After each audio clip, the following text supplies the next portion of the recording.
Okay, thanks very much. Welcome all. Let me debrief you on the outcome of the Eurogroup meeting we had this morning. I will start with Greece, which is not only our host today, but was also our main topic today. Say a few words on Portugal. We briefly were informed on the state of play in Ukraine. Ollie will say more about that. We discussed the draft budgetary plan of Luxembourg. And finally, we took stock of the state of play on the banking union. On Greece, a statement has been distributed to you or will be distributed to you. Let me sum up the main points. We are, of course, pleased that the fourth review can now be drawn to a close. This has been an arduous process, but we have now a positive outcome. The Greek government is implementing or committed to undertake in the near term important reforms that will enhance Greece's growth potential, create job opportunities and spur investments. This includes concrete measures to liberalize transport and rental markets, to open up closed professions, as well as far-reaching energy market reforms and an overhaul of the privatization process for public, corporate and real estate assets. Subject to the implementation of these reforms, Greece will get 8.3 billion from the EFSF to be disbursed in 3 tranches over the coming month, with a first tranche of 6.3 billion at the end of April. That will allow Greece to meet its debt servicing obligations in May. And 2 further disbursements of each 1 billion will take place in June and July on the basis of the fulfillment of 6 milestones per tranche. As I've said before, growth is the only way to get employment figures up and overcome the crisis in a sustainable manner. And therefore, we had a discussion on a comprehensive Greek growth strategy. Horst Reichenbach, who is leading the task force for Greece, joined us in this discussion today. In this, we agreed that we will support Greece in its intention to develop a well-defined growth strategy, complementing the MOU. And this strategy should also be the basis to increase effectiveness in the allocation of funds from international financing institutions and the EU structural funds, as well as the coordination of technical assistance. Of course, we are still in early stages of this discussion, and we've asked the Greek government to define its growth strategy in the next weeks and months. On Portugal, we took stock of the state of play. The program remains very well on track. The economic recovery is strengthening, the stabilization of the financial sector is progressing, and yields on sovereign debt have continued to tighten. The process for completing the 11th review mission is ongoing, and a decision on the disbursement of 1.2 billion euros is expected to be taken by the Euro Working Group on the 24th of April, once prior actions and national procedures are completed. Now, there is still some time before the end of the program. As you know, it runs out on the 17th of May, and still 1 review to go. So we will come back to Portugal's exit strategy at our meeting in May, which is in the 5th of May, after the 12th and final review mission is concluded. As I said, we were informed by the Commission and the IMF on the preparation of the program in and for the Ukraine, and Ollie will say more on that after I've spoken. On the draft budgetary plan of Luxembourg, as I have mentioned after last month's meeting, we will review over the coming months the updated draft budgetary plans of member states that were still in process of forming a government when we discussed the other draft budget plans in November. Those three countries were Austria, Germany and Luxembourg. So today we reviewed the updated draft budgetary plans of Luxembourg, which had been submitted on the 17th of March. On the basis of the Commission's assessment, which we endorsed, we were pleased to find that Luxembourg is now fully compliant with the rules of the Stability and Growth Pact. Just one remark to make there, that the Luxembourg's estimates of the growth are slightly more optimistic than the Commission's estimates for growth, so there is a reason to be a little careful there. We plan to discuss Germany's updated draft budget plans at our next meeting in May, and as soon as possible also the Austrian draft budgetary plans. Finally, from my side, a couple of remarks on the banking union. We briefly took stock of the state of play. As you know, an agreement was reached between the co-legislators on the SRM regulation with the Parliament on the 20th of March. It was confirmed by the Council on the 27th of March, and we now look forward to the final vote in Parliament on the SRM, which is foreseen for mid-April. Once this is done, we will be able to sign the intergovernmental agreement, the IGA, on the transfer and mutualization of contributions to the Single Resolution Fund. We will come back to the SRM and the IGA tomorrow in the ECOFIN, which is an informal ECOFIN, as you know, but we will take a stock of the state of play also in the ECOFIN in the presence of some representatives of the European Parliament. That's all for me. I'd like to give the floor to Olli Rehn. Thank you, Jeroen. Let me begin with some words on the economic outlook.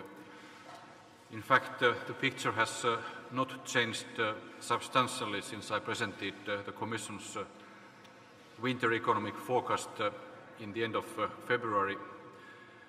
We continue to project growth in the euro area of 1.2% this year and 1.8% next year, driven by a gradual strengthening in domestic demand, an easing of deleveraging and fiscal consolidation needs, and on the back of improving confidence.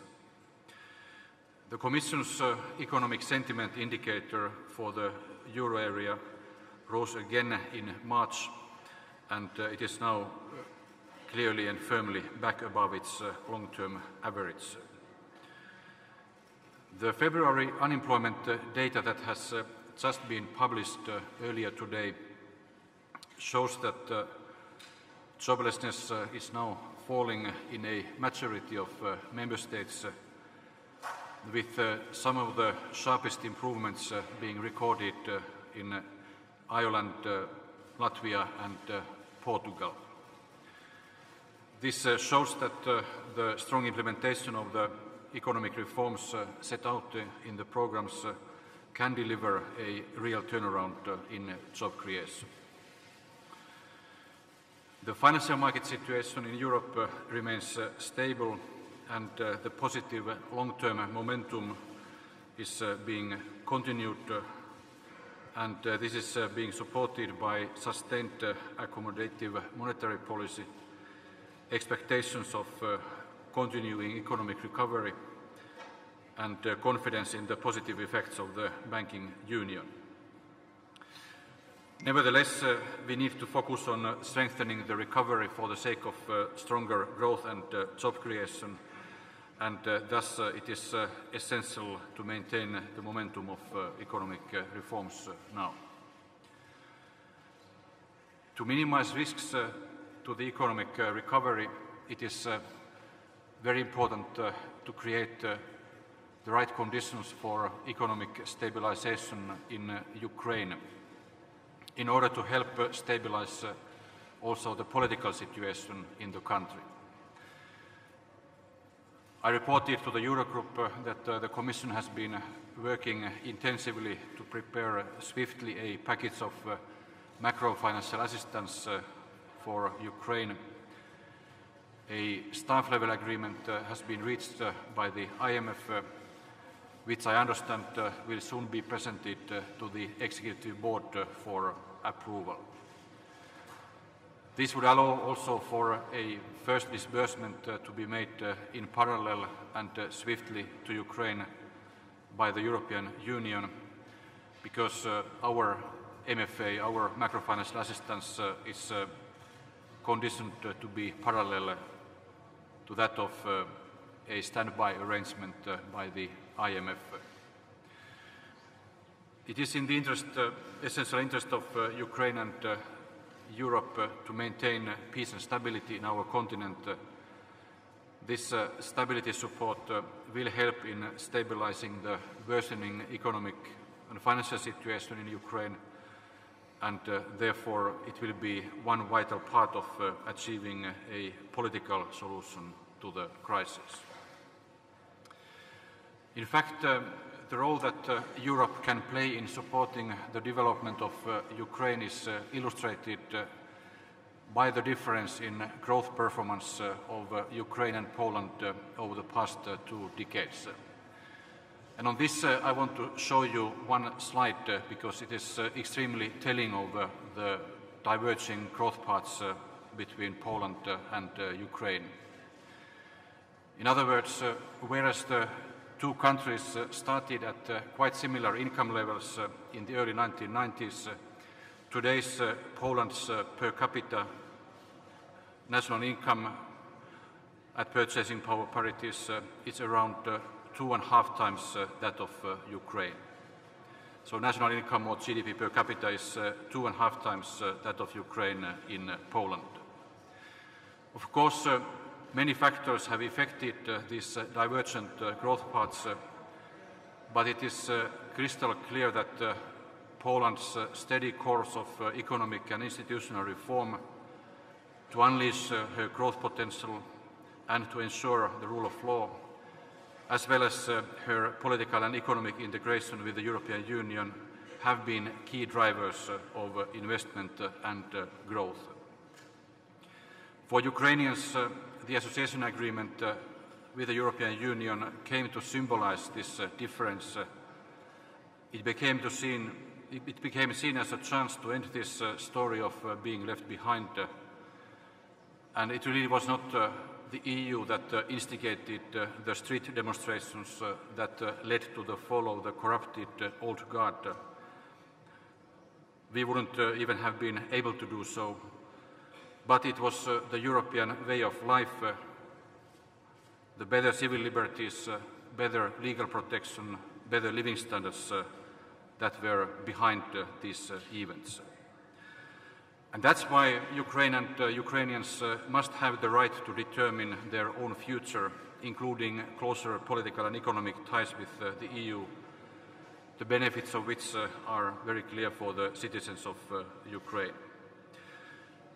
Let me underline that the European Union is not making Ukraine choose between Europe and Russia. Instead, our view is that it should be possible for Ukraine to develop closer economic and political ties with the European Union and maintain good neighbourly relations with Russia. But of course, it takes 2 to tango. Finally, concerning Greece, I just want to endorse what Jeroen Dijsselbloem said as regards the Eurogroup decision. We all know how difficult this adjustment has been, and how great are the challenges faced by many Greek citizens still today. I would like to take this opportunity of being here in Athens to acknowledge the great efforts made by Greece over the past 4 years to repair the public finances and build a more sustainable model for growth and job creation. Can I just ask everyone, and especially the people standing at the back, to sit down, be quiet, or leave the room? We are working here. Thanks very much. Olli. Thanks very much, Jeroen. There was no easy way to resolve the problems confronting Greece in 2010, given the scale of economic imbalances that had built over so many years. But what we can say is that European solidarity and Greek determination came together to ensure that a far worse outcome was avoided. Today, the Greek economy is stabilizing, and we expect a return to growth and a gradual recovery in employment starting this year. To strengthen this recovery and boost job creation, it will be essential for Greece to continue to embrace economic reforms, maintain sound public finances, and facilitate targeted investments. The European Commission will continue to stand by Greece and support Greece in creating the conditions for sustainable growth, as we have until now through the programme and through technical assistance provided by the Task Force for Greece. Thank you very much. Thank you. Mario, can I give you the floor? Well, thank you. I really don't have much to add other than remarking this moment. It's the Eurogroup that's taken place here in Athens, in a country that suffered greatly, that is now starting to see the first benefits of the program, the very substantive program that has undertaken, where it has achieved a very remarkable progress. So the pain has been great, the benefits start coming, and it's also the end of the Greek presidency. So all this, I think, make this time especially worth of attention. At this point in time, we only have 2 points to make. First of all, many structural reforms have been undertaken, but some more need to be undertaken. So the most important thing now is to fully implement all the structural reforms that have been agreed. And the second point concerns fiscal adjustment, which has been truly significant in this country. And at this point in time, the thing not to do is don't unravel. Actually, the thing to do is do not unravel the fiscal adjustment, do not unravel the progresses that with so much pain and so much effort have been achieved. And this recovery of this country is taking place, as the President of the Eurogroup and the Vice President of the Commission have remarked, within a context of a euro area which is also seeing a gradual, albeit modest, recovery. So I'd stop here. I think it was a good moment to stop here. Thank you. Thank you very much. Klaus Regling. Yes, thank you. 2 quick remarks from the EFSF and ESM perspective. First, on our lending operations, as announced by the chairman of the Eurogroup, the EFSF will be able to disburse 8.3 billion euro to Greece during the next 3 months in 3 tranches, subject to national procedures, prior actions and milestones. On Portugal, we are prepared to disburse 1.2 billion in late April, subject to the normal conditions.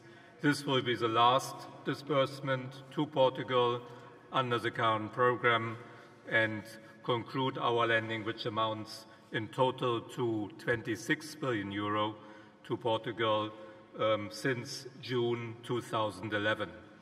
With these envisaged disbursements, total outstanding loans from EFSF and ESM will amount to 232 billion euro. My second remark is on the ESM paid-in capital. This month of April is an important moment for us because we will receive the fifth and final payment in paid-in capital. It will bring our paid-in capital to 80 billion euro, which is the highest capital of any international institution around the world. And this also means that we will reach our potential lending capacity of 500 billion euro by the end of this month, the number that was envisaged during the last 2 years. Important to note that 90% of that potential lending capacity is uncommitted, so 90% of our lending is available and not committed so far, so that's quite reassuring. Thank you very much. Thanks very much. I don't know whether we have a microphone to go around. Oh, Mario, just for an addition. Just let me tell you one thing. Just as much as I would like to discuss fully and completely all our intentions about monetary policy are concerned, I cannot do so because we have our monetary policy meeting this week, as a matter of fact, Thursday for our monetary policy decisions, and Wednesday is a preparatory meeting. So sorry to say, but I will not be able to answer questions concerning monetary policy. Thank you. That takes away a lot of fingers. Who's left? Yes, please, the lady in the second row. And then the gentleman behind her next.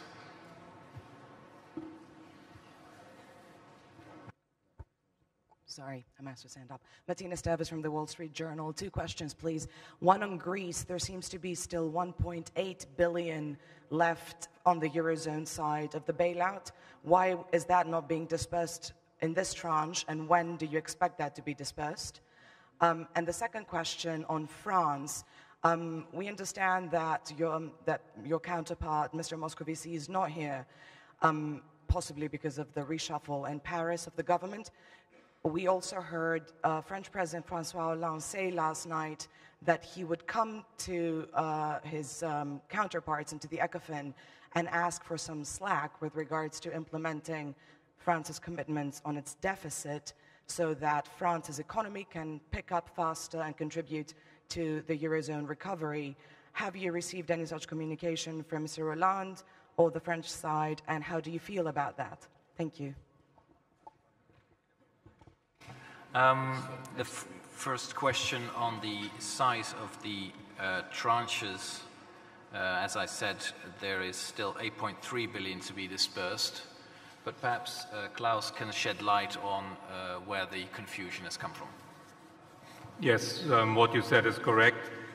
Once we disperse these 8.3 billion over the next 3 months, subject to the normal conditions, there is indeed 1.8 billion left under the current program. That was never foreseen to be dispersed before June or July, so that will be subject to the next review.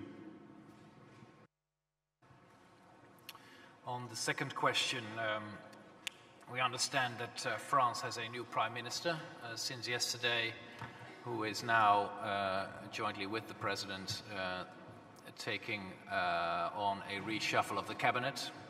We will, of course, wait the outcome of that. I have no information on that. And there has been no requests, at least not to the Eurogroup, but perhaps Olli could confirm for more slack, as you put it. So we will await any plans coming from the new French government. Do you have anything to add, Olli? Thank you. We have not received such a request, and I might just as for the sake of refreshing our memories, point out that the correction deadline of the excessive deficit of France has already been extended twice in the recent years. And I will not comment on the ongoing political developments in France, obviously, that's very clear. Concerning public finances, we have taken note of the last year's deficit outcome, which was announced yesterday by INSEE, the French statistical authority. What is important now is that France makes the necessary structural effort required this year. And in this context, we are looking forward to receiving France's stability program in the coming weeks, which will feed into our next forecast in early May. I believe that it's essential that France acts decisively, both to ensure the sustainability of its public finances by complying with the Council recommendation and to address well-known bottlenecks to competitiveness and growth and thus to employment. Action on both fronts is needed in parallel in order to lift growth and boost employment for the sake of well-being of French citizens. Yes, please. Gentleman in the third row. Ivo Caizzi, Corriere della Sera. A question for President Draghi. Not getting into the monetary policies, can you give us a general analysis about the risk of deflation spreading out in some countries of the Eurozone? And if you see some risk about some national banking system, especially in talking about the Eurozone, about Germany, that is the country that has invested more money more state money to recapitalize bank. According to the data of the European Commission, say 67 billions plus some 100 billions in banking guarantees. For the first question, come back on Thursday in Frankfurt. For the second question, it's a question that is often asked. What do you think of the banking system here or there in this country or that country? It's really too early to say anything. We are in the process of doing the AQR and then the stress test, and then at that point in time we'll be able to comment on not only on the banking systems but also on individual situations. One thing that, however, one thing that people should remember is that exactly the point you made, a lot of money has been already poured into the banking systems everywhere in the euro area. And simply looking at the last, I would say, 6 months only, you would see that many, many banks are recapitalizing themselves, are selling assets, are really improving their capital positions. So a lot's been done. A lot's being done now also. Thank you. Let's move back. The gentleman with the glasses in the middle.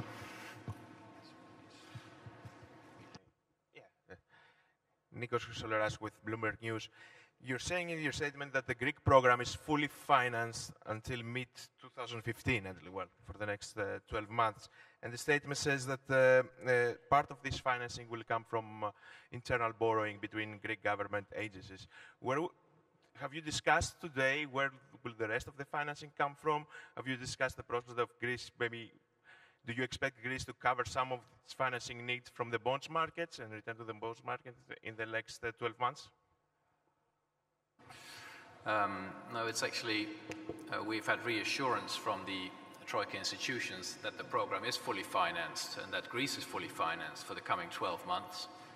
The program is still, in light of the disbursements that will take place, financed, and on the basis of the next review, which I think is planned to be finalized in September, we will come back to the issue of financing in and beyond the program.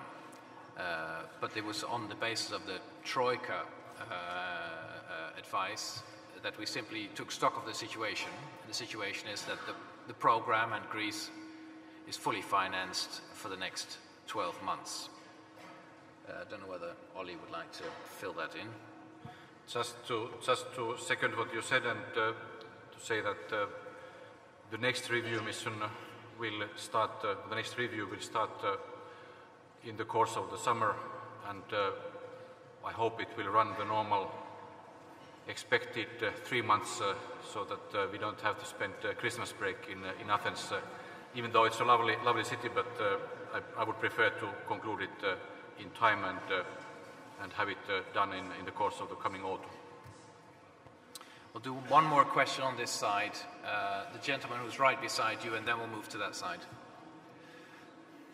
Okay, it's Marco Zatterin, La Stampa. I have two questions, if I may, please. The first one is about the economic situation. I mean, I wonder if you discussed the possible effects of the tense relations with Russia and the situation in Ukraine, whether you think that this could hamper the situation of the European economy, since the growth is modest right now. The second question is connected to the question about France. If France might be asking about more margins to come back from the debt, Italy is doing it in every political and public discussions. Do you think this is just political propaganda, or there is a margin for Italy to have more margins, I'm sorry for the words, but more margins to get back from the very high debt? Thank you very much. And my Greek colleague behind is asking me, can you ask if IMF is disbursing too? That's solidarity. On the IMF, of course, takes its own decisions. I think it's scheduled in the IMF board later this month. So yes, the IMF is also pleased with what we have reached, the agreement that has come out of the review and decisions of today's Eurogroup. So that is also, but the IMF will then take its own decisions in its board. On the Ukraine, we mainly spoke, as Olli said, on the preparation of the IMF program, which was introduced to us by Reza Moghadam, and we were informed also by Olli. We didn't have a general discussion on what the possible economic effects could be of the crisis at the present level of tension, or future levels of tension, which we don't know. What we do know that we all have a common interest to contain this crisis and reduce the tensions and reduce the risks also for our economies. Perhaps Olli can go into Italy and any margins that Italy might require or ask for. Thank you, Jeroen. Thanks for the question. As I did not comment any French request, and as you linked your question concerning Italy to the French situation, by implication, I should not comment on Italy either. And my previous responses from the last couple of days are still, and weeks are still valid, that we trust that Italy will respect its European commitments and will focus on supporting sustainable growth and job creation while maintaining fiscal sustainability. On the economic situation, as Jeroen said, the first and foremost priority is obviously to ensure peace and security in Europe. I've been thinking a lot in the recent weeks about Europe and Europe's future, and I must say that I don't feel that the basic goal of the European Union, which is to maintain peace and security in our continent, is at all so outdated as some people already started to spin and perceive it. I find it is the fundamental objective of the European Union, and that's what we have to focus today, and that's why we are also promptly reacting in order to support the stabilization of the Ukrainian economy and help it overcome its social difficulties. As regards the potential impact, the impact from Ukraine herself would be relatively limited because its trade with the European Union overall is relatively limited. Concerning Russia, the Russian economy has already slowed down before the crisis started, and for instance, the World Bank is forecasting growth, zero growth for this year as a consequence of the recent events, even without any economic sanctions. And if the tensions were to persist, then it would be likely that Russia would end up in an economic recession if things still got worse and if tension prevails. Of Of course, as regards economic sanctions, no sensible European would want to see economic sanctions or any other escalation of the crisis. And in case Russia will not escalate the crisis, then we should be able to avoid these sanctions.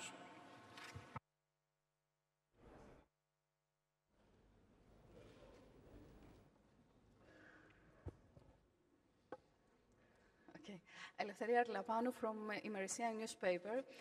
Do you think that Greece will not eventually need a new loan from the Eurozone? And what are the factors that will finally determine what is going to be done with that? I'm not sure I understood the second question, but I got the first one. The first one was about whether Greece needs another loan at the end of this program, so I understand, yeah. Well, I have taken note of the optimism, let's say the ambition of the Greek government not to have another program, and of course we would like to share that ambition, yet I think it's too early to say. I think it's of the utmost importance to now concentrate on fulfilling all the commitments that are still in the present program. Quite a lot of work still has to be done, even though Greece has of course come a very long way, and all the indicators are showing great progress. So let's concentrate on the program which still runs till the end of this year, stick to all our commitments and fulfillments, and later this year, at the earliest in the summer or after the summer, we will come back to the question, what happens after this program? And it very much depends on how the further development of the economics, of this state finance, etc., how they will develop over the course of this year. Yes, the lady right behind you. Thank you very much. Kerstin Gammelin, Süddeutsche Zeitung. Sorry, but I have a quick follow-up to France. Are you afraid that the weakness of France is endangering the Eurozone as a whole? And if so, are you ready to discuss, even you had already 2 prolongations, are you ready to discuss another prolongation or another flexibility for France to get the deficit? I think Olli Rehn has basically already answered that question, because it's about a hypothetical.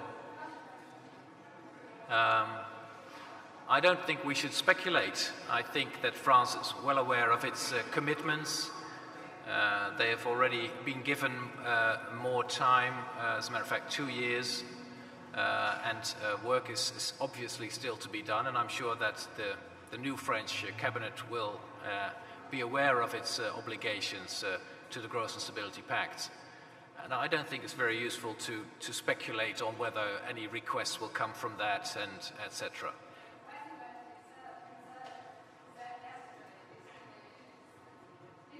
Europe to have a strong France. So that's the reason why I ask you, if the president of France is saying it's in the interest of Europe to have a strong France, well, what are you ready to do to help France to be strong? I would fully agree with the President of France that it is in the interest of Europe to have a strong France. And that only stresses the point that also France has to deliver on its commitments of the Growth and Stability Pact. I think that is of importance to all of us. And a lot of work also has to be done in France. And I think we should now await the new cabinet and its proposals.